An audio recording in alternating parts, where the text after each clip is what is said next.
Star of the weekend was Shador Sanders.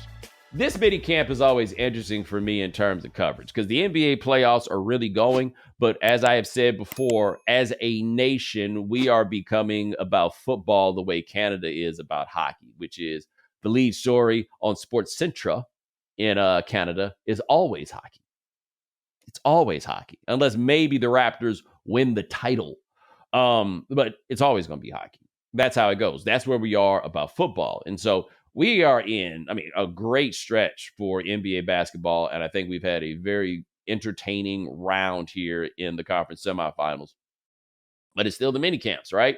And the quarterback that people watch more is still Shador Sanders above anybody else there in Cleveland. And look, the Cleveland situation, I do think is uniquely interesting just because I have no idea who their quarterback is going to be, right? And so people are doing the math and like Dylan Gabriel took the first snaps and how this goes for Shedeur and everything else. And Shedeur is the one that people have the most questions for in all of this. But I want to take a moment because I had read enough and known enough about how Shedeur carried himself in the pre-draft process. And it was poor, right? It contributed to the fall that he had in the draft.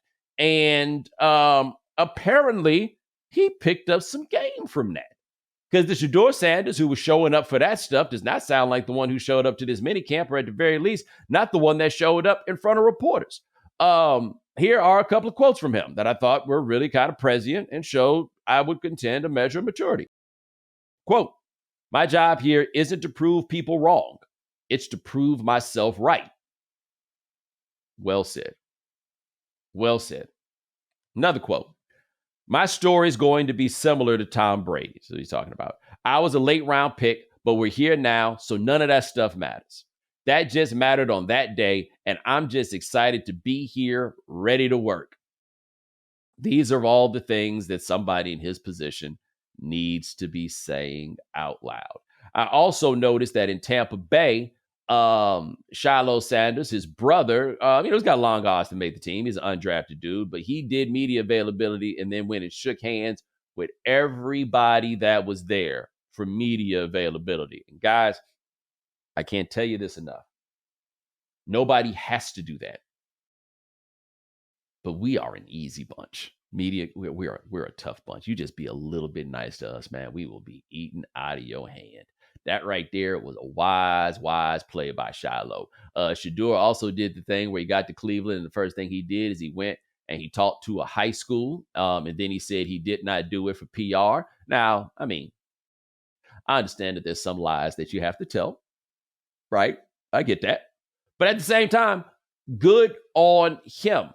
What it sounds like is, and I think it may have been Albert Breer, but somebody else made this point, that the way that he handled himself in the pre-draft process was like he was being recruited rather than being drafted. It was as though they completely forgot the math on this, like the dynamics and how it works. And in the end, you are still asking these people to give you a job, right?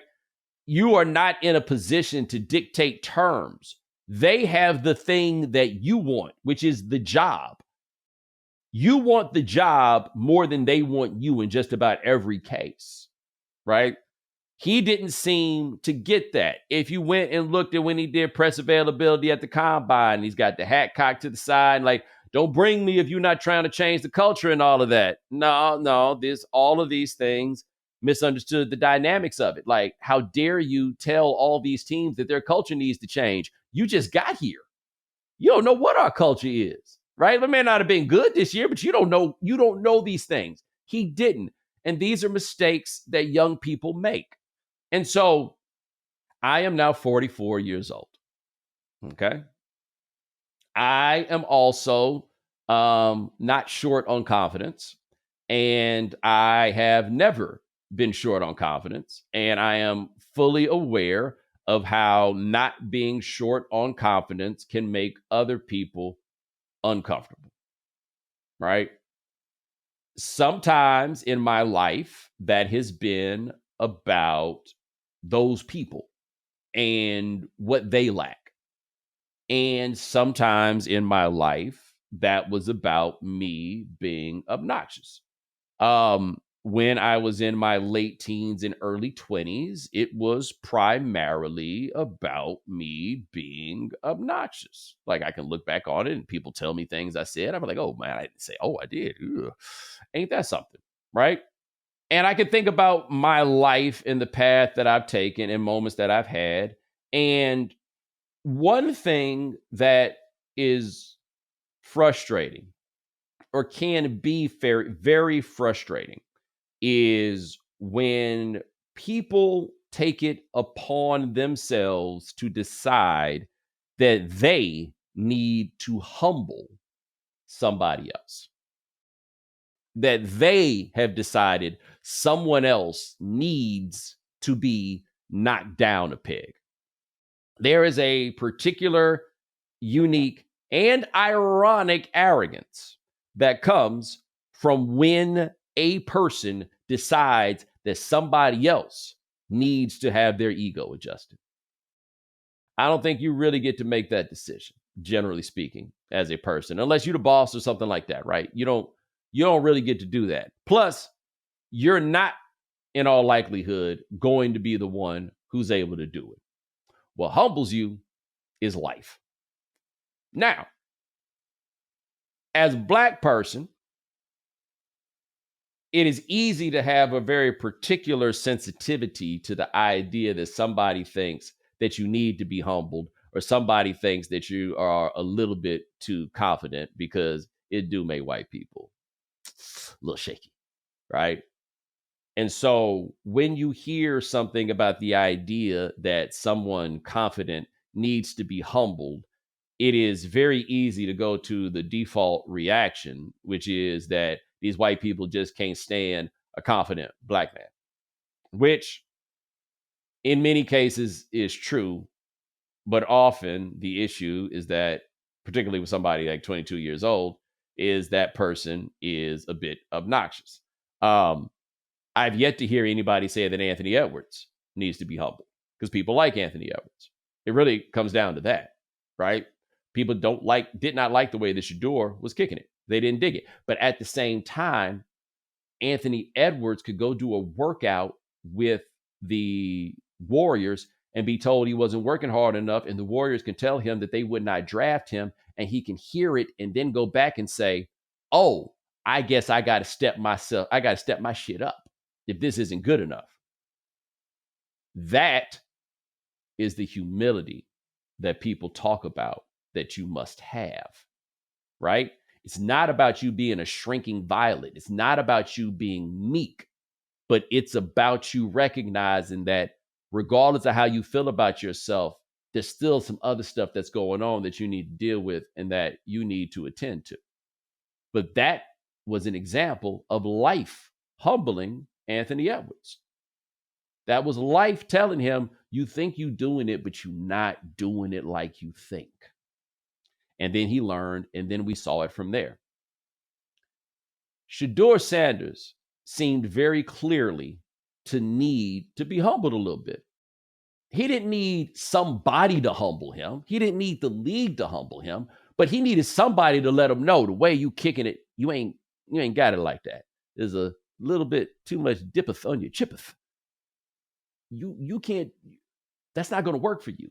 You're going to need to dial it back and realize that you're not that dude yet, right? And maybe you can earn your way into that place.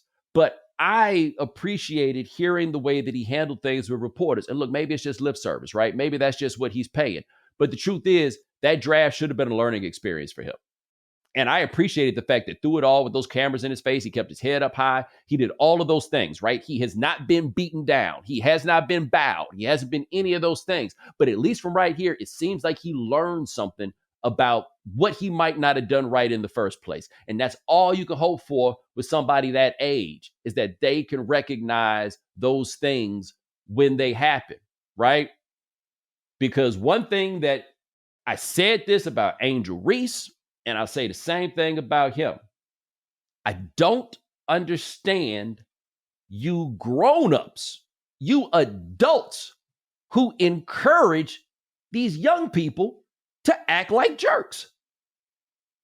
I do not get it. Like when Angel Reese said that she didn't want Jill Biden to come into the locker room after they won because Jill Biden had them eliminated in the Sweet 16. And there were actual adults who treated that foolishness like something that was worthy of praise because you trying to relive your life and you wish you could have done that when you were 21. You dumbass. That was stupid of her, and it was stupid of you to think that that was something that was appropriate, right?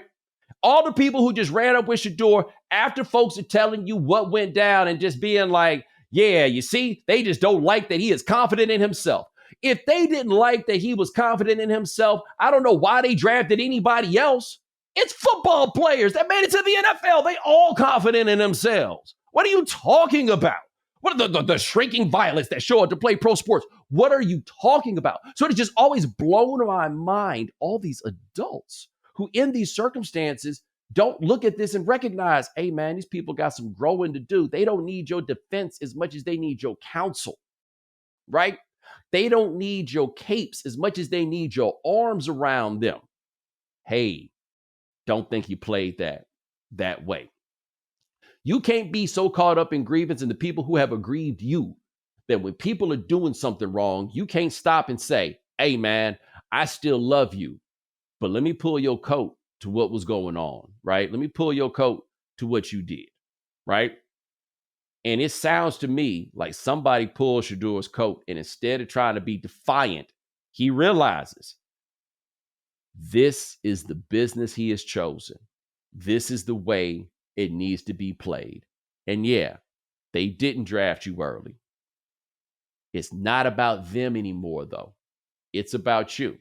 And now is your time to step up and do your best. And the truth is, if you get out there and you do your best and you don't make it to the league, I know it's not going to feel like a win to him, but it'll be a win to somebody like me because I realize where it started for him and all the things that they did to get him to this place. Congratulations to him for even getting this far, right? But in these moments is when you got to look in yourself and focus on what you can do to get better. That's what it sounds like he has done. I applaud him and the people around him. And I would say his father, I think, has to be high on that list, right? I applaud them for the way that they seem to have come in after the fact on this, because there's a good chance that he will be a starter for the Browns at some point this year. Old ass Joe Flacco, Dylan Gabriel, who ain't no better than him. They got somebody else that ain't good. Like, I think the circumstance. Small hands, Kenny Pickett. Kenny Pickett, that's right. His chance is here, right? Like, Shedeur has his opportunity. Good for him. Credit to him. But I am glad that rather than dig in and listen to these fools on the internet, you ain't done nothing wrong. Somebody at the very least got in his ear and was like, even if you ain't do nothing wrong, you could have done it a little bit righter.